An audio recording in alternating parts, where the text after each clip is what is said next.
جو کشمیری نے ایک قدم آگے بڑھایا تھا اس ثانیہ کے بعد، شاید وہ کہیں خدا نہ خواستہ 2 قدم پیچھے نہ ہو جائے۔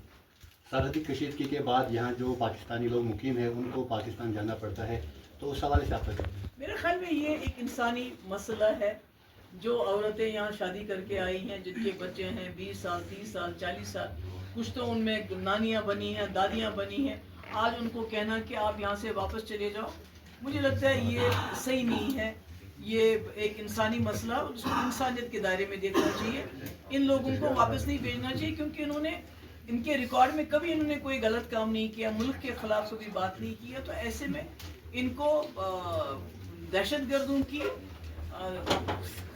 بدلے سزا دینا مجھے لگتا ہے یہ غلط۔ میم پہلگام اٹیک کے بعد موجودہ سرکار جو کام کر رہی ہے کیا افیکٹولی کر رہی ہے؟ اگر آپ اس ٹائم پہ کرسی پہ ہوتے تو کیسے آپ اس سیکٹر ٹوریزم سیکٹر کو واپس لاتے اور ابھی میں حالات یہ سوال اس وقت نہیں کرنا چاہتی میم ہوں۔ 30 سالوں میں پہلی بار ہم نے دیکھا کہ ایک کشمیری عام کشمیری سڑکوں پہ آیا اور ہندوستان کے حق میں بات کی، کہا کہ ہم ٹیررزم کے خلاف ہیں۔ ایسے میں مفتی محمد سعید کے بعد محبوبہ جی کا بھی یہی نعرہ تھا کہ بات چیت سے جو ہے مسئلہ حل ہوگا، لیکن ہم دیکھ رہے ہیں فاروق عبداللہ صاحب کا اسٹیٹمنٹ آیا، انہوں نے کہا کہ لوکل سپورٹ کے بنا یہ پاسبل نہیں۔ دیکھیے، سب سے پہلے تو میں نے کال دی ہڑتال کی، لوگ ہڑتال کرنا چاہتے پر ڈر تھا ان کو، لوگ سڑکوں پہ نکلنا، پہلے میں نے پروٹیسٹ کیا پھر لوگ نکلے پروٹیسٹ کے لیے، کیونکہ اس وقت ہمارا یہ فرض بنتا تھا کہ ہمارے اوپر جو ایک داغ لگ گیا، اس داغ کو کیسے ہم مٹائیں۔ تو کشمیری سڑکوں پہ آئے، انہوں نے ہڑتال کی، اور ہڑتال ہی نہیں کی، یہاں تو لوگوں نے خون بھی دیا، ٹورسٹ کی جان بچانے کی زیادہ سے زیادہ کوشش کی۔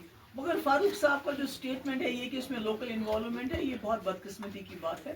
فاروق صاحب نہ کہ کداور لیڈر ہیں بلکہ کشمیری لیڈر ہیں، تو ان کے یہ کہنے سے پورے ملک میں جو کشمیریوں کو شک کی نظر سے دیکھا جاتا ہے، اسٹوڈنٹس ہو، کاروباری ہو، اس میں اضافہ ہو گیا، اور یہاں بھی پکڑ دکڑ زیادہ ہو گئی۔ جو مجھے لوگ بولتے ہیں کہ فاروق صاحب کے اسٹیٹمنٹ کے بعد پکڑ دکڑ زیادہ ہو گئی، یعنی کہ اگر کہیں کسی کا ہاتھ بند تھا تو اس نے ہاتھ کھول دیا اپنے، کہ نہیں اب فاروق صاحب نے بھی بولا اس لیے لوکل انوالومنٹ ہے تو پکڑو ان کو۔ مجھے لگتا ہے وہ صحیح بات نہیں ہے۔ میم جیسا کہ آپ نے دیکھا ہوگا کہ جو یہاں کے لوگ ہیں 34 لوگوں کو کل آپ کے M L A Pulwama Waheed Para نے بھی یہاں پر شاباشی سے نوازا، میڈلز دیے، لیکن بجائے شاباشی گورنمنٹ کی طرف سے، سیکورٹی ایجنسیز کی طرف سے ان کو پکڑا جاتا ہے، اس پہ کیا کہنا ہے؟ یہ بہت غلط ہے۔ میں نے سنا کہ یہاں ایک تو کافی لوگ بند ہیں، دوسرے سویرے بلاتے ہیں، شام تک بند کرتے ہیں، پھر شام کو چھوڑتے ہیں، تو یہ سلسلہ رکنا چاہیے، کیونکہ یہ امرناتھ جی کی یاترا آ رہی ہے، انہی لوگوں کو اس میں بھی کام کرنا ہے، تو اگر آپ اس طرح ان لوگوں کے ساتھ سلوک کریں گے تو پھر مجھے لگتا ہے وہ ٹھیک نہیں ہوگا۔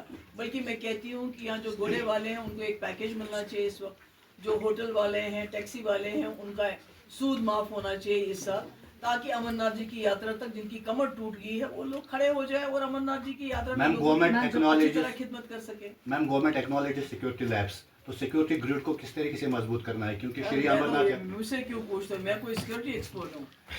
Thank you.